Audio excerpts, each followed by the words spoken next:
Assalamualaikum warahmatullahi wabarakatuh. Salam sejahtera ya. Salam sehat selalu buat kita semua. Kita jumpa lagi di pertemuan keempat. Kita akan bahas untuk bab 3, yaitu metodologi penelitian. Nah, di video ini khusus metode penelitiannya untuk skripsi yang Anda pilih dengan metodenya deskriptif, korelasi, kuantitatif ya. Nanti yang metode yang Anda pilih untuk uji coba atau eksperimen di video berikutnya di pertemuan kelima. Namun, saya sarankan untuk tugas mengerjakan bab 3 yang dikerjakan bab 3 untuk pilihan metode deskriptif, korelasi, kuantitatif aja, kecuali Anda sudah siap dengan bahan-bahan untuk diuji cobakan dan sudah istilahnya udah siap dengan melakukan pra uji coba. Itu ya, oke kita mulai. Ini struktur bab 3-nya terdiri dari 6 subbab. Subbab pertama adalah tentang metode penelitian dan unit analisis. Yang kedua tentang variabel dan skala pengukuran. Yang ketiga prosedur penarikan sampel. Keempat metode pengumpulan data. Kelima metode analisis data. Dan 6 waktu dan tempat penelitian. Oke ya, satu-satu kita bahas. Subbab yang pertama nanti kita akan atau berhubungan dengan ini yang pernah diulas di pertemuan pertama, yaitu tentang metode yang digunakan. Metode yang digunakan itu tergantung ya dari tujuannya, metodenya, tingkat eksplanasi, atau tergantung dari analisis dan jenis data. Nah, yang akan kita sering gunakan adalah saya udah pernah utarakan, yaitu eksperimen, deskriptif, asosiasi, hubungan, atau sering disebut dengan korelasional juga, dengan kuantitatif. Itu ya, jadi yang kita akan bahas sekarang ini deskriptif, asosiatif atau korelasi, kuantitatif. Sebenarnya korelasi itu ada definisinya sendiri ya, tapi dia tidak masuk di dalam kategori ini. Nah, kenapa saya sambungkan dengan asosiatif atau hubungan? Karena secara rumus nanti ada kaitannya antara asosiatif dan korelasi. Oke ya, ini saya mau perlihatkan dulu contoh skripsi dari mahasiswa sebelum saya melanjutkan ke definisi. Ini bab 3-nya seperti ini. Nah, subbabnya adalah 3.1 metode dan unit analisis penelitian. Kalau nggak mau pakai subbab lagi boleh, kalau mau pakai boleh ya. Jadi ini definisinya ditulis. Menurut Sugiono penelitian dulu ya apa gitu ya secara umumnya. Nanti baru setelah khususnya dikasih tahu. Ini masih penelitian ya, metode penelitian secara umum apa. Nah, terus dikasih tahu metode yang digunakan dalam penelitian ini adalah metode deskriptif dan kuantitatif dengan pendekatan korelasional. Nah, kenapa ini saya kasih note ya di sini saya kasih note untuk review karena biasanya umumnya adalah yang ditulis metode penelitian deskriptif dan korelasional dengan pendekatannya kuantitatif. Kenapa ini kebalik? Karena kuantitatif itu adalah metode yang menggunakan data berupa angka. Jadi dia sebagai pendukung aja. Tapi kalau korelasional adalah metode penelitian yang mencari hubungan dan pengaruh antar variabel bebas dengan terikat. Ini utama. Karena sesuai dengan judulnya adalah pengaruh variabel bebas terhadap variabel terikat. Ya. Nah, pengaruh itu bisa didapat dari si metode korelasional atau asosiatif tadi. Nah, nggak bisa didapat dari kuantitatif, karena kuantitatif hanya merupakan metode penelitian yang menggunakan data angka. Dia sebagai pendukung. Makanya saya komen di sini, kebalik. Harusnya deskriptif dan korelasional dengan pendekatan kuantitatif. Yang bersangkutan juga mau menambah menggunakan metode survei, boleh. Ya, tapi resikonya adalah ini 1, 2, 3, 4 diberikan definisinya. Deskriptif definisinya apa, kuantitatif definisinya apa, korelasional definisinya apa, metode survei definisinya apa, dan sebagainya. Tuh ya, nih ini definisinya diambil Sugiono, nih lagi diambil dari Punaji, kemudian kuantitatif diambil dari Sugiono, yang belum di sini adalah korelasional Oh ya, ada diambil oleh dari Ari Kuntonya. Jadi kalau mau pakai survei ya harus tambahin surveinya juga definisinya. Itu risikonya, ya. Oke, terus unit analisis penelitian ini juga harus dicari definisinya. Unit analisis penelitian adalah siapa subjeknya yang diteliti. Dalam hal ini yang diberikan angket. Ya, biasanya kalau nggak pelanggan, konsumen, karyawan, gitu ya. Oke, kita balik lagi ke laptop. Nah, ini definisinya banyak sekali teorinya ya. Kebetulan di sini pakai Suryana yang diambil dari teorinya Masri, yaitu penelitian yang bertujuan untuk mengetahui perkembangan sarana fisik tertentu atau frekuensi yang terjadinya sesuatu aspek fenomenal sosial tertentu, dan untuk mendeskripsikan fenomena tertentu secara terperinci. Atau bertujuan untuk mengumpulkan informasi aktual secara rinci yang melukiskan gejala yang ada, mengidentifikasi masalah atau memeriksa kondisi dan praktek yang berlaku. Intinya adalah deskriptif itu adalah menggambarkan sebuah fenomena, menggambarkan sebuah tren, menggambarkan sebuah keadaan, situasi yang kalau bisa dibilang ya sedang viral atau lagi ngetren atau lagi hot-hotnya lah istilahnya isunya. Itu metode deskriptif. Ya, metode deskriptif itu selalu dipasangkan dengan metode korelasi atau metode kuantitatif. Nah, karena gini, metode korelatif itu nanti juga akan berupa rumus dan angka. Cuma bedanya dengan kuantitatif sama-sama datanya angka, bedanya adalah si metode korelasional itu adalah sebuah alat untuk mencari hubungan atau pengaruh. Tapi kalau kuantitatif tidak mencari apa-apa, dia hanya datanya digunakan adalah berupa angka. Itu bedanya. Nah, metode deskriptif selalu dipasangkan gunanya apa? Karena dia bisa mendeskriptifkan, bisa melukiskan secara sistematik fakta atau karakteristik populasi yang didapat dari data angka tersebut. Karena angka nggak bisa berbicara kan?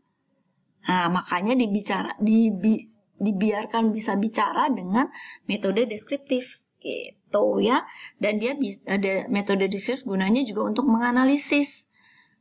Angka nggak bisa nganalisis apa-apa, hanya dibaca angkanya doang. Misalnya 3,56 atau 4,00 gitu doang. Tapi artinya 400 itu apa? 3,58 itu artinya apa? Nggak tahu, harus dengan metode deskriptif. Gitu ya intinya. Oke, ini kalau misalnya memakai metode deskriptif, biasanya cuma satu variabel. Oke, makanya kenapa, yang kedua alasannya kenapa dia didempetkan atau disambungkan dengan korelasional. Karena STP itu untuk D4 atau S1, inginnya standarnya adalah 2 variabel minimum. Nah, kalau hanya satu variabel, biasanya untuk yang pendekatan kualitatif, atau untuk jurusan yang lebih rendah daripada D4 atau S1. Nah, ini biasanya mencari satu variabel tapi dikaitkan dengan harapan dan kinerja supaya kelihatan gap-nya. Gitu ya, jadi tidak hanya membahas misalnya variabel bebasnya kualitas pelayanan, hanya membahas kualitas pelayanan aja, enggak. Tapi membahas dari harapan dari konsumen terhadap kualitas pelayanan dan kinerjanya apa. Nanti dibandingkan, jadi kelihatan ada gap apa enggak nih antara harapan si konsumen dengan kinerjanya setelah dirasakan oleh si konsumen tersebut. Nah, menggunakannya diagram kartesius. Contoh kuesionernya kalau mau bikin metode deskriptif yang satu variabel tapi pakai gap, caranya begini. Jadi ini harapan ini idealnya adalah diisi oleh konsumen yang belum merasakan produknya. Jadi dia punya ekspektasi, punya harapan. Biasanya tinggi-tinggi nih, antara 4 sampai 5. Nah, setelah ada pengalaman atau dia merasakan produknya, baru dia isi nih. Gimana penilaian dia? Nah, ini nanti gapnya yang dilihat. Ada kesenjangan nggak? Kesenjangannya berapa tingginya levelnya? Nah, itu harus dianalisa juga dengan langsung deskriptif. Jadi ini juga memakai angka, data angka juga, namun dia pakai metodenya deskriptif hanya perlu satu variabel.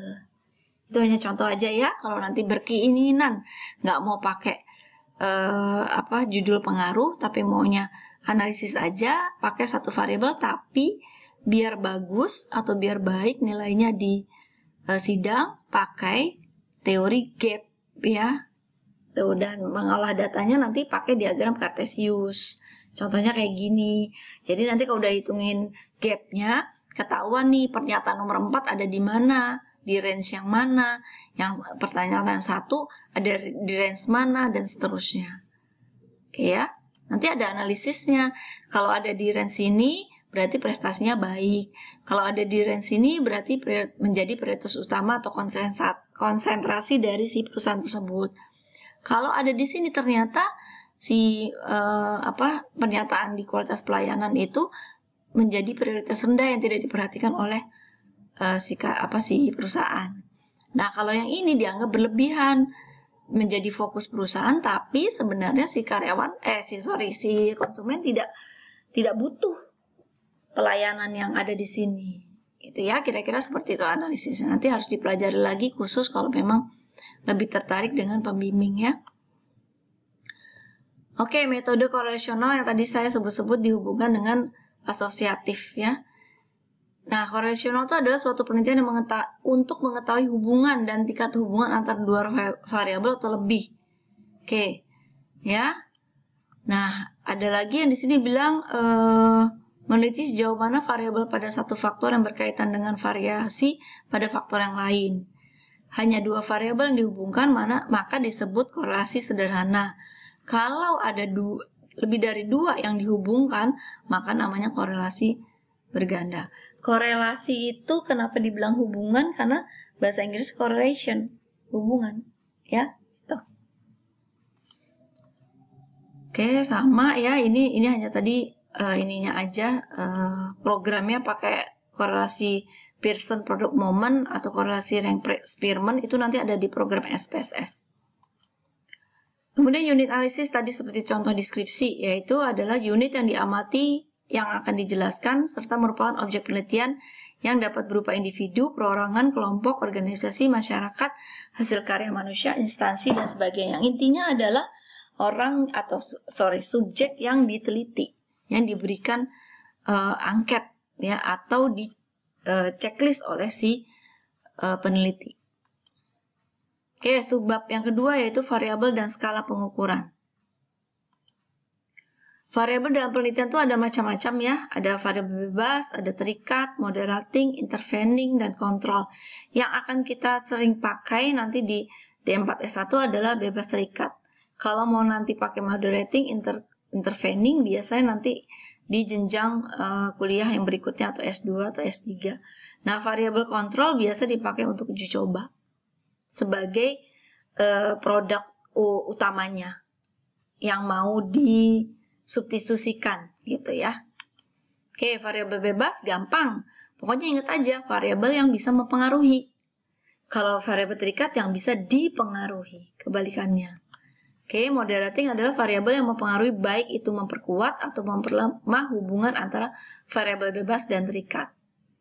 Oke ya, kontrol itu adalah variabel yang dikendalikan atau dibuat konstan sehingga hubungan variabel bebas terhadap variabel terikat tidak terpengaruh oleh faktor luar. Itu definisinya ya. Intervening, variabel yang mempengaruhi variabel bebas dan variabel terikat secara teoritis tapi tidak dapat diamati, diukur. Gitu ya. Ini nggak usah kita bahas ya, ini untuk tingkat lanjut, cuma supaya biar tahu aja. Nah, sekarang tentang skala pengukuran. Menurut Sakaran dan Sarjono, itu adalah skala merupakan instrumen atau mekanisme untuk membedakan individu yang terkait dengan variabel yang kita pelajari. Skala pengukuran adalah serangkaian aturan yang dibutuhkan untuk mengkuantitatifkan data dari pengukuran suatu variabel. Contoh-contohnya ini, ya, nominal biasanya digunakan untuk simbol, lambang, nama yang istilahnya tidak bisa dibandingkan derajatnya, dianggap sama. Kayak misalnya kamu memilih jenis kelamin untuk data responden perempuan dan laki, kalau kamu milih nominal berarti kamu tidak membedakan antara perempuan dan laki-laki untuk konsumen atau untuk responden kamu. Kalau mau pakai status pernikahan, menikah atau single, itu juga pakai nominal tidak membedakan.